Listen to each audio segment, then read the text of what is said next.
Aquarium racks are an excellent solution for maximising space while allowing you to keep more aquariums in your fish room, and I use two different types of rack in my own setup. For my larger aquariums I use a heavy duty rack system that I purchased at B&Q, but I do think it's a UK only shop, but local stores in your area should have something similar. For my smaller tanks like my 25 litre or 6.6 gallon setups and shrimp jars, I use a more compact rack that I found on Amazon. Over the last few months I've received a bunch of questions about these racks, so I decided to publish this video going over how I set up my own aquarium racks to help you set up your own. These aren't DIY racks, they are simple cheap storage racks that you can buy online or in local shops, but I honestly think they're an excellent option for most people. I'd like to start by sharing a few tips for choosing the ideal rack for your fish room. So starting with the materials of the actual rack, and I personally prefer stainless steel racks because they're resistant to rust and mold, and they are very durable. While DIY wood racks can work well for some people, I just haven't personally tried them myself, but a few of my friends have them without issue. I do have some plastic racks that I use for general storage, but I would never trust these to hold aquariums because they tend to be weak and flimsy. So try to stick with a stainless steel or wood rack for your fish room. Moving on to the actual material for the shelves, and both of my racks came with MDF shelves as standard. Now MDF can be fine if you're very careful with your water changes and avoid spills. My shrimp rack has had a few minor spills without issue, but one of my heavy duty racks had an issue with a 10 litre water bucket being spilled on it. This caused the MDF to start to warp, which is a very common problem with this type of shelf. Thankfully the support beam for this particular shelf is directly below where the water hit it, so it prevented any major problems. But due to this I have been removing the MDF shelves and replacing them with plywood when possible because it's far more water resistant and reliable. So either be careful when doing water changes in your fish room, or try and find a rack that comes with wood shelves, or be prepared to switch MDF out for a suitable type of wood. So moving on to shelf dimensions, because the correct size for the shelves will change depending on not only your aquarium size but also your goals for your fish room. Personally, I try to measure the dimensions of my tank, then add 50% extra space for the shelf. For example, if your aquarium measures 100 centimeters by 50 centimeters, I try and find a shelf that's at least 150 centimeters by 75 centimeters. The additional space lets me keep my aquarium on the shelf, as well as different tools and water change buckets during maintenance, as well as any other accessories I may need. Moving forward I might start to actually keep some potted houseplants on these just to fit with the whole nature theme, but that is a project for in the future. I do know some people who like to keep their shelf size as close to their aquarium size as possible, and this can work as well, and a lot of people do it, especially on the aquascaping side of the hobby. So moving on to load capacity, and there's a few different ways that you can try and work this one out. I personally use a method I saw on the Green Aqua channel, which is to calculate the volume of your aquarium in litres, then you double it to make sure that your rack can support at least that weight in kilograms. For example, for a 25 litre tank you double the 25 to get 50, meaning that that rack should be able to support a load capacity of at least 50 kilograms. I know that the USA doesn't use the metric system, but you can Google converters and there will be a way to quickly and easily convert it into these. The point of this Green Aqua method does calculate for the weight of the water in the tank, your substrate, your fish,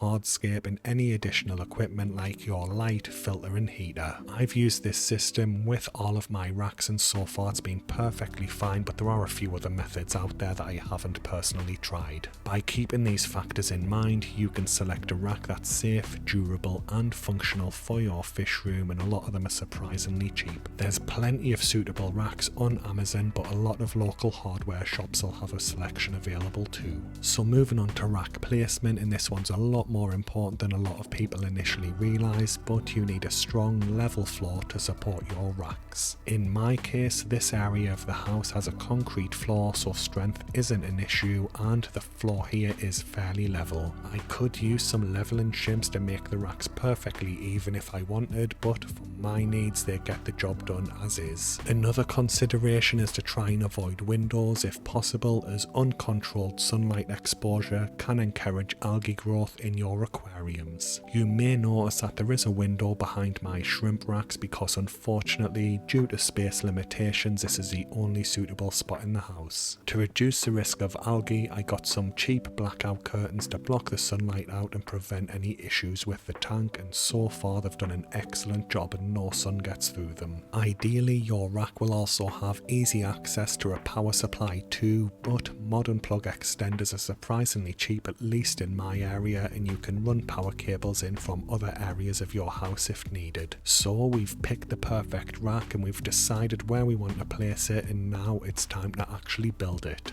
I know that this might sound like heresy, especially to my predominantly male audience according to my channel's analytics, but trust me, read and follow the instruction manual that came with your shelving. Modern racking systems are incredibly simple and easy to assemble provided you just stick to the instructions.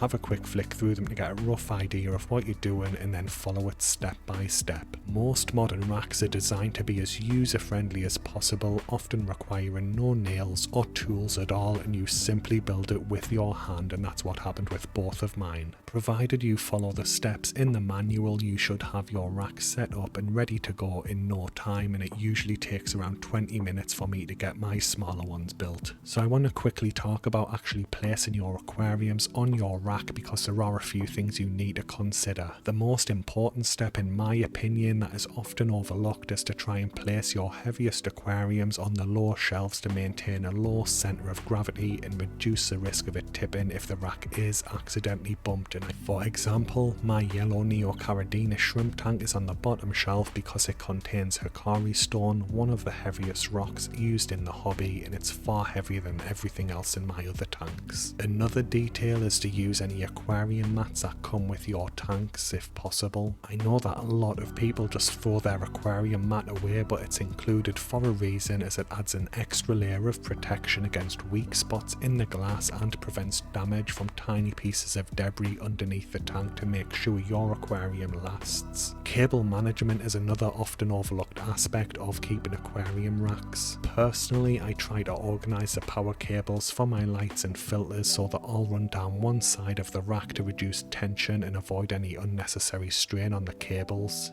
If you are using a heavy duty racking system for larger tanks, it's also worth spending a couple of minutes planning how you'll accommodate equipment like canister filters, sumps, or even auto water change systems. For lighting, I currently rest my lights directly on my tanks just like most people, but I have been considering trying to secure them to the upper shelf to shine down from there. This should make it easier to grow emergent plants like pothos by providing them with more light from the same light I use on my aquarium. So I want to quickly share my experiences with this type of racking system. I've had my heavy duty racks for over a year now and my shrimp tank rack for about 9 months, and overall they've all performed well and been a great investment. For the only real issue I've had is the MDF shelving warping when it gets wet. As I mentioned earlier, this can be avoided by being extra careful during water changes, or better yet, just replacing the MDF with plywood for better water resistance. As for the actual durability of the shelves, I haven't noticed any rust or corrosion on the metal components of my racks, which is expected with stainless steel, but it is good to see that there's nothing going wrong.